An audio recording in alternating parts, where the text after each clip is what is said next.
Kita beralih ke sorotan lain, saudara. Israel menangguhkan rancangan undang-undang pendudukan paksa wilayah tepi barat Palestina yang telah lolos pemungutan suara awal di parlemen.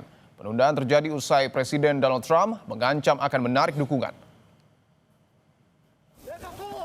RUU pencaplokan tepi barat ini mencakup aneksasi penuh wilayah tepi barat dan permukiman besar Ma'ale Adumim di dekat Yerusalem. Kecaman juga datang dari negara Arab atas tindakan Israel itu.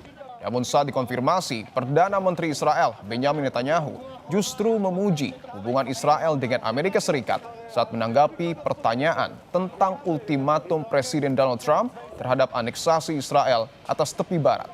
Sebelumnya, Wakil Presiden AS James David Vance mengkritik pemungutan suara simbolis di Parlemen Israel tentang aneksasi tepi barat dengan mengatakan bahwa hal itu merupakan penghinaan dan bertentangan dengan kebijakan pemerintahan Trump.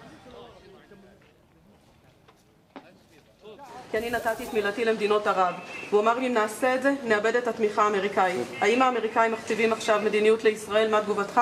זה הרי תמיד תגידו, וזה לא משנה. אני מאוד מאוד מעריך את התמיכה של הנשיא טראמפ, גם במהלכי המלחמה, גם בהחלטה שלי להיכנס לעיר עזה, בשיחה הערב עם מרקו רוביו, וקודם לכן עם סגן הנשיא ואנס, כדי לקדם את היעדים של פירוז עזה ופירוק החמאס מנשקו ועוד דברים חשובים לנו. אז זה מה שחשוב, אני חושב שמה שאתה רואה ששיתוף הפעולה בינינו, בין שותפים. Sebelumnya, Presiden Amerika Serikat Donald Trump menolak pemungutan suara parlemen Israel, Knesset, mengenai aneksasi pencaplokan wilayah tepi barat Palestina. Trump menepis pertanyaan tentang pemungutan suara simbolis di parlemen Israel tentang aneksasi tepi barat. Trump memastikan Israel tidak akan melakukan apapun di tepi barat. Upaya pendudukan paksa di tepi barat oleh Israel kembali mengejutkan dunia usai serangan tetap dilakukan di masa gencatan senjata Israel-Hamas. Apakah ancaman Amerika ke Israel serius soal mencabut dukungan? Kita bahas bersama Guru Besar Hukum Internasional Universitas Indonesia, Prof. Hikmahanto Juwana. Prof. Hikmahanto, selamat petang. Selamat petang, Mas Ipo. Siap. Prof, belum usai perdamaian di Gaza, kini tepi barat kembali panas. Apakah ancaman Amerika serius atau hanya gimmick, Prof, kepada Israel? Menurut saya ini serius ya, karena ini sudah disampaikan oleh Presiden Trump beberapa waktu yang lalu bahwa Presiden Trump tidak akan membenarkan tindakan yang dilakukan Israel untuk mencaplok tepi barat. Pertama, lalu kemudian tadi kita sudah dengar Wakil Presiden Vance juga mengatakan hal yang sama, jadi pemungutan itu tidak boleh dilanjutkan, bahkan juga Menteri Luar Negeri Marco Rubio dari Amerika Serikat. Jadi ini sudah berkali-kali pejabat di Amerika Serikat mengatakan bahwa tindakan yang dilakukan oleh Israel ini justru akan membahayakan posisi Israel dan Amerika Serikat tidak akan memberikan dukungan. Justru dia akan menarik dukungan karena pada saat sekarang ini kalau kita lihat di Majelis Umum PBB di mana 157 negara sudah mengakui Palestina sebagai sebuah negara. Nah, ketika mereka mengatakan Palestina sebagai sebuah negara, tentu tanahnya itu adalah di Gaza dan di tepi barat. Nah, sekarang di parlemen Israel dikatakan bahwa parlemen sudah membuat putusan yang akan menganeksasi tepi barat. Ya jelas ini akan berhadapan dengan dunia. Dan Presiden Trump sudah mengingatkan pada Perdana Menteri Netanyahu, Anda tidak bisa melawan dunia. Oleh karena itu, Presiden Trump, saya yakin beliau tidak akan mendukung apa yang dilakukan oleh Israel terkait dengan tepi barat ini. Bahkan kalau misalnya Israel bersikeras dan kemudian ada serangan-serangan, apakah dari Hamas ataupun dari mungkin negara yang mensponsori Hamas misalnya begitu ya, itu Trump akan membiarkan, ya silakan, ya karena kita tidak akan bertanggung jawab dengan tindakan seperti itu. Oke, artinya tidak menutup kemungkinan Amerika Serikat akan melepas tangan dalam tanda kutip terhadap Israel. Bahwa yang menarik juga, Prof, gencatan senjata ini belum berjalan 1 bulan tetapi Israel terus melakukan serangan. Sebenarnya apa motifnya?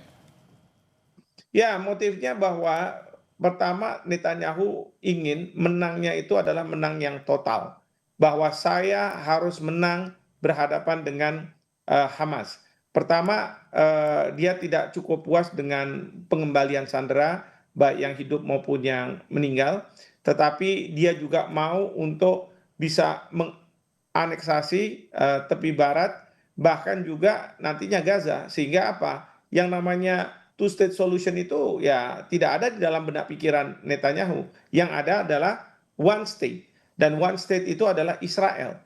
Nah, tentu ini bertentangan dengan kehendak dari rakyat Palestina, bertentangan dengan apa yang diinginkan oleh dunia. Karena dunia berharap adanya two state solution. Memang dari sisi Hamas, kemudian juga yang dari negara seperti Iran, mereka menghendaki one state solution, tapi one state-nya itu bukan Israel, tapi Palestina. Artinya Israel harus keluar dari sana. Nah, jadi sekali lagi ini merupakan ambisi menurut saya pribadi dari Netanyahu, mungkin saja supaya dia bisa mendapatkan suara lagi dari rakyatnya. Tapi saya tidak yakin bahwa apa yang dia lakukan ini sebenarnya sepenuhnya akan didukung oleh rakyatnya.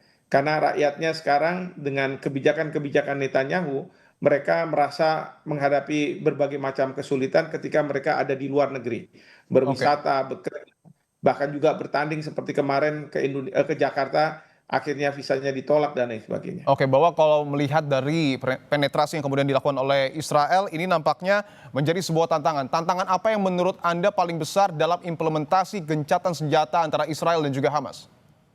Ya, tantangan terbesar adalah tantangan dari Israel itu sendiri. Apakah Israel mau mematuhi apa yang sudah disampaikan oleh Presiden Trump dan disetujui oleh Perdana Menteri Netanyahu, yaitu yang 20 poin proposal ya untuk perdamaian di Timur Tengah, khususnya terkait dengan masalah di Gaza. Jadi itu yang tantangan pertama. Tantangan yang kedua adalah bagaimana menghadirkan pasukan yang dijanjikan, International Stabilization Force. Karena ISF ini yang akan memastikan bahwa dari pihak Israel tidak akan lagi menyerang ke Hamas, demikian juga dari Hamas tidak ke Israel. Dan juga memastikan agar pergerakan tentara-tentara Israel itu tidak memasuki wilayah yang sudah disepakati bahwa ini bukan wilayah Israel, tetapi Palestina. Seperti itu. Baik, Profesor Hikmahanto Juwana, Guru Besar Hukum Internasional Universitas Indonesia. Terima kasih telah bergabung di Kompas Petang.